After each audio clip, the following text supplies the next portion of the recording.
China is for China. China is not for Africa. How can an African be a foreigner in an African country?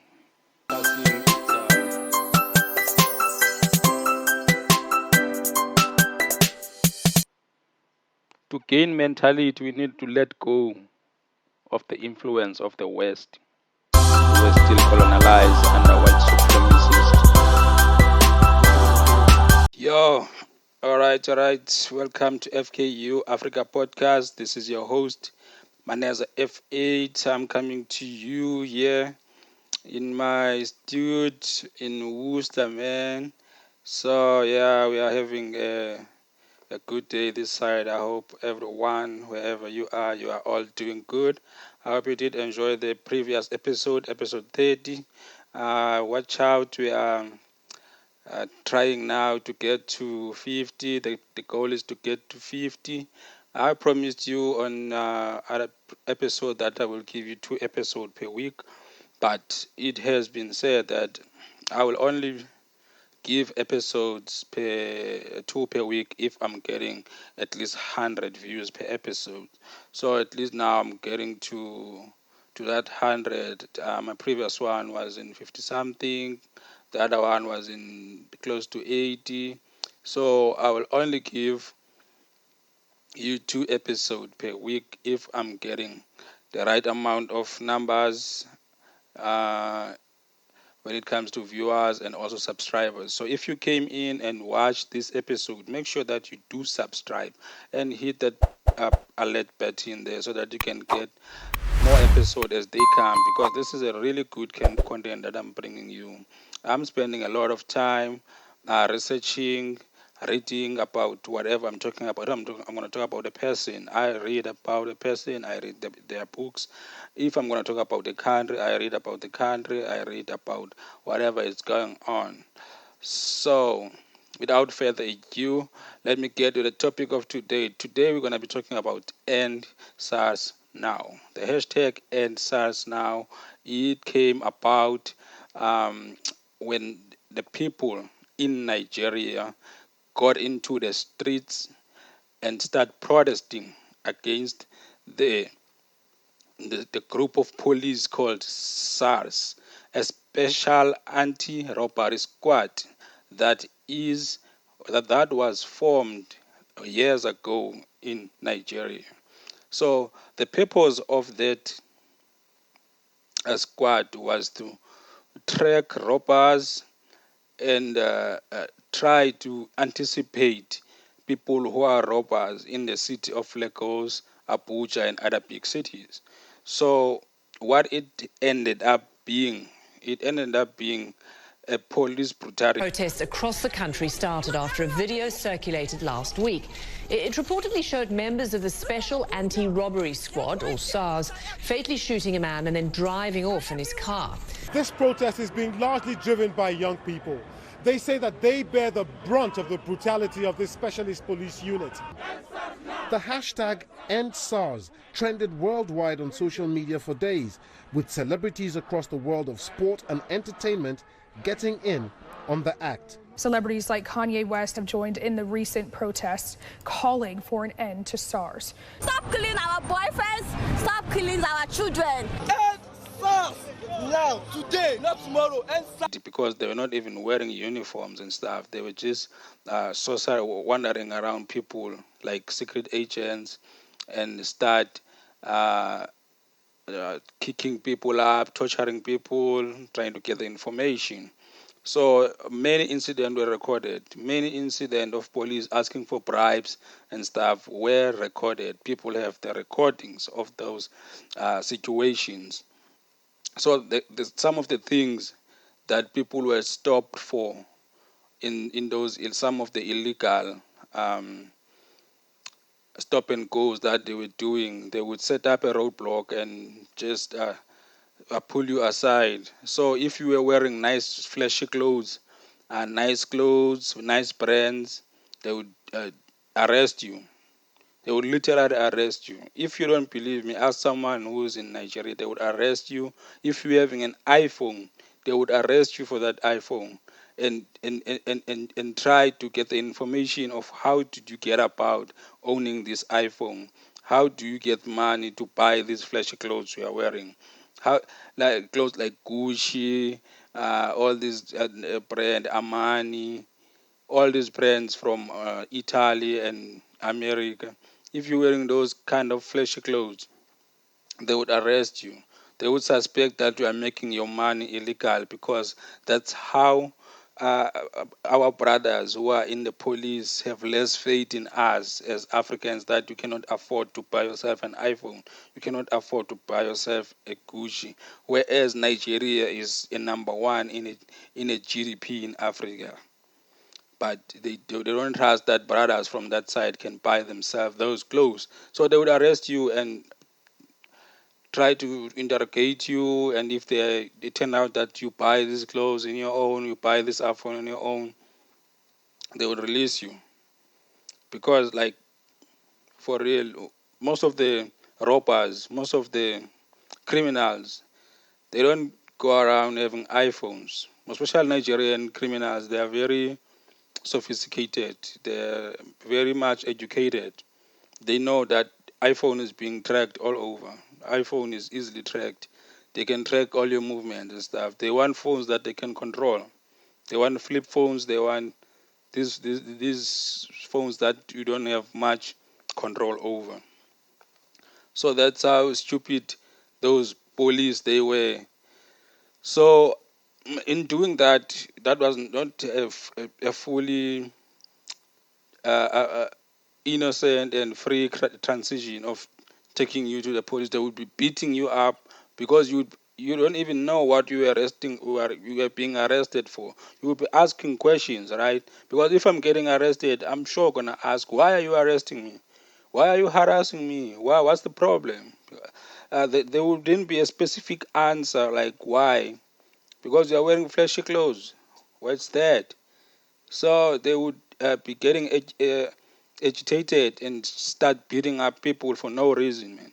So yeah, those were the things that led to the strikes. So during the strike, during the 2 weeks time, people were just having a peaceful strike, and you know how Africa respond to such things. Just a few episodes ago, we were talking about the brutality in Zimbabwe. That's why people went in and start marching, striking. It all started when ZANU-PF started adapting the, what is this word? Abducting. When they start to abduct the journalists. Many celebrities were talking about this thing of stop this brutality that was happening, and it was exposed in social media and was talked about largely about many people. So when it comes to police brutality, it's not new to Africa. It's happening everywhere. We were talking about Uganda, people getting beaten up by the police and the soldiers of Museveni. We were talking about Kenya, and we're going to talk about soon. We're going to talk about Congo, because the situation in Congo is really bad. There is a circulating video and a circulation hashtag that Congo is bleeding. We all know what is really happening in Congo. They're trying to get away from evil. Everybody say, no Congo, no fun. All my people sing, no Congo, no fun. Yeah, we cry every day, no Congo, no fun. All my people say, no Congo, no fun. Everybody say, no Congo, no fun. All my people sing, no Congo, no fun. Yeah, we cry every day, no Congo, no fun. All my people say, no Congo, no fun. Crying every day, they be crying every day. All my people, they're hungry, they crying, my Lord, can you hear me sing? What more can I say? They be working every day. All them kids, they deserve to have fun, Baba God, can you hear me sing? This goes out to my people. They are the standard of living, the fight after fights, the difficulties people are having just because of the wealth that they have. All those fights that are happening, all those things that are happening are being orchestrated while the digging of mines is not stopping. iPhones, all these companies, they are not stopping digging out the coal that they want to get those chips for the phones. It's not stopping, but the hunger is continuing. The fights, the standard of living is keep on deteriorating. So yeah, back to Nigeria. Sorry for being all over, but I'm so fascinated about Africa. I'm so angry about the way that we're treating ourselves, because these are the same Africans. Those police are the same African brothers and sisters of ours who are keeping doing these things to our people. It's been happening even here in South Africa. We had similar situation in Marikana. Many people were shot dead by the police. These things keep on happening. We cannot continue like this, our brothers and sisters. This thing needs to stop. I'm talking about you. You who are in the police, you who are in the soldiers. You can't keep on abusing the people like that. You can't keep on uh, making fun of yourself, making people see us as weak, because you are weak in the mind if you think beating your fellow brother and your fellow sister makes you have seem like you have power. That's not power. That's being stupid. Stop being stupid. You policemen, stop being stupid. All those policemen who are beating around our people are being stupid. So yeah, back on this Nigerian issue. So what happened is a few days ago now. It's been 2 weeks. So the governments are come and say, okay, we are taking it down now. SARS is disbanded, right? But the trick is another form of a special unit is being formed with the same police officers. So that's how dumb the President Buhari of Nigeria think the people are. People are not dumb. You can't have the same policeman with the change of uniform and the change of the word. It's still the same thing. That's still going to happen. Now people get educated and took it to the streets more. Burning, the Lagos was burning. So what happened? The soldiers came in and started shooting people because Buhari, who's the president, President Buhari, introduced a curfew that starts at 8. At 8, there must be no protest, there must be silence in the streets, trying to control the people. All right, people succumb. On the following day, people took it to the streets and they were chased away. Live ammunitions were shot. Water sprayed cannons were dispatched. People died. Some people wounded. It has been reported about 20 or 25 people were killed, including those that were wounded. Acts of police brutality on protesters demonstrating peacefully. Protesters dispersed by officers with water cannons, tear gas.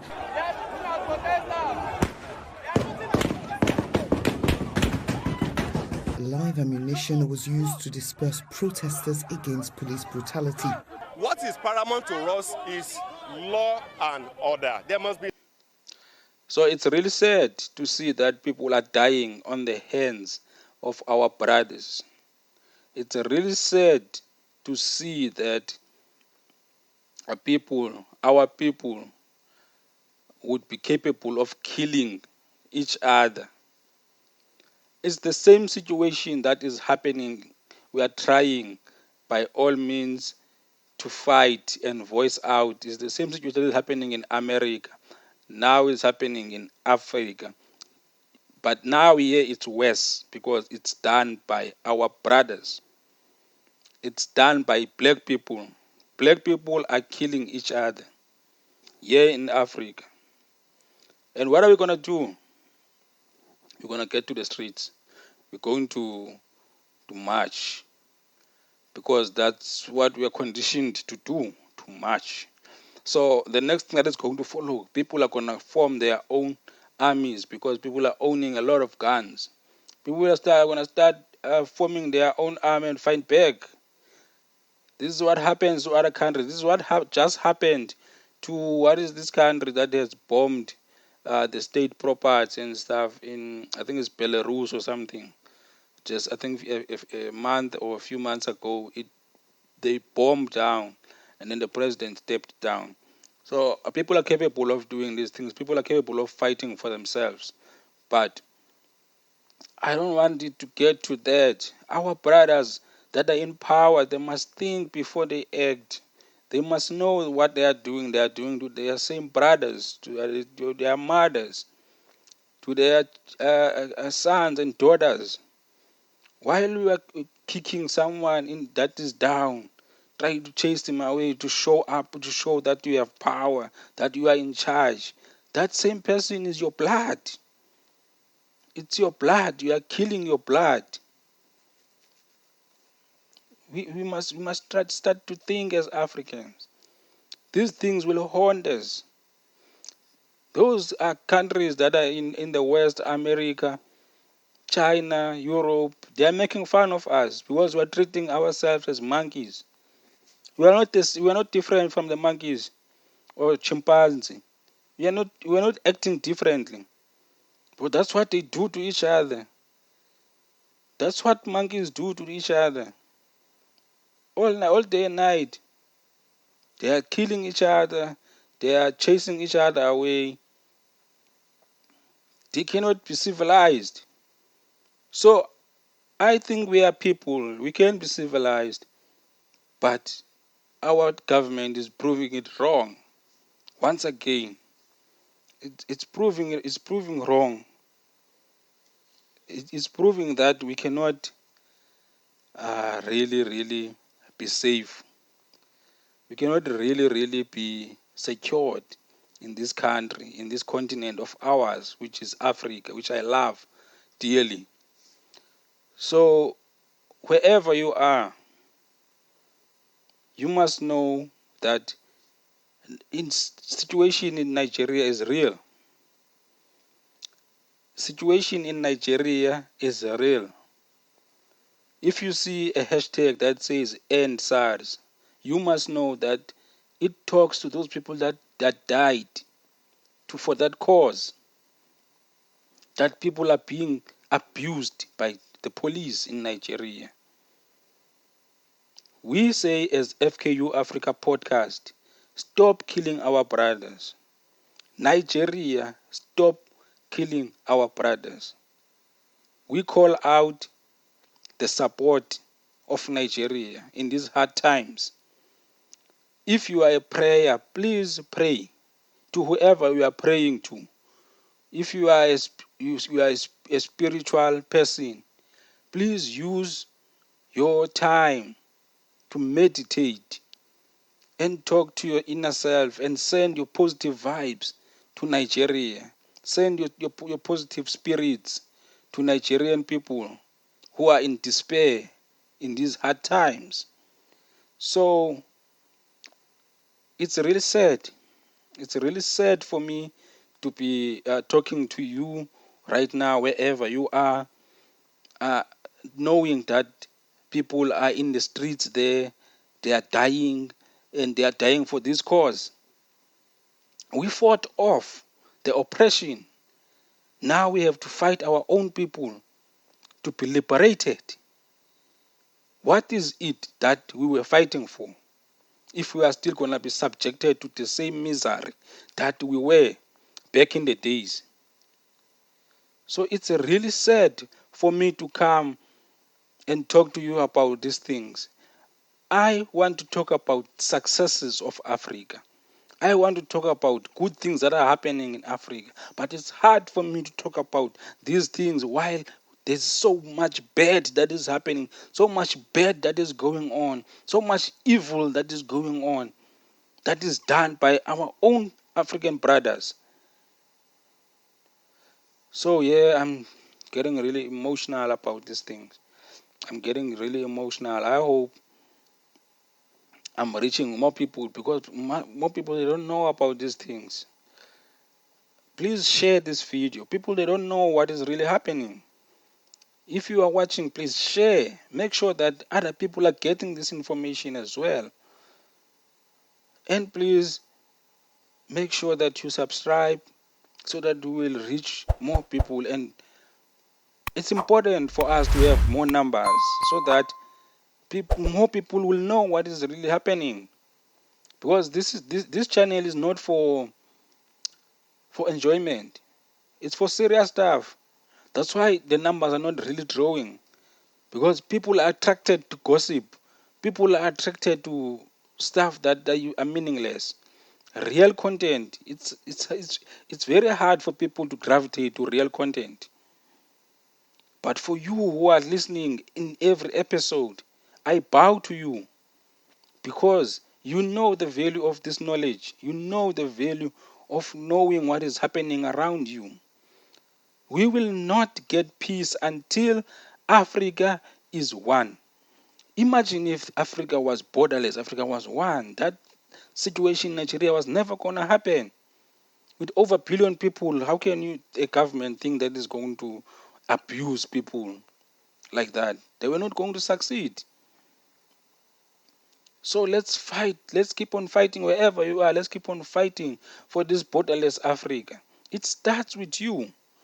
Arnold Banza, my friend, told me that whatever you want to do, if you want to make change in the world, it must start with you, even how small you start. So this is how I start, by spreading this information, by spreading this information to you, and spreading the word about one Africa, one united Africa. It starts with me. It will end, even if I will not realize it, but it will happen. I have faith. Peace.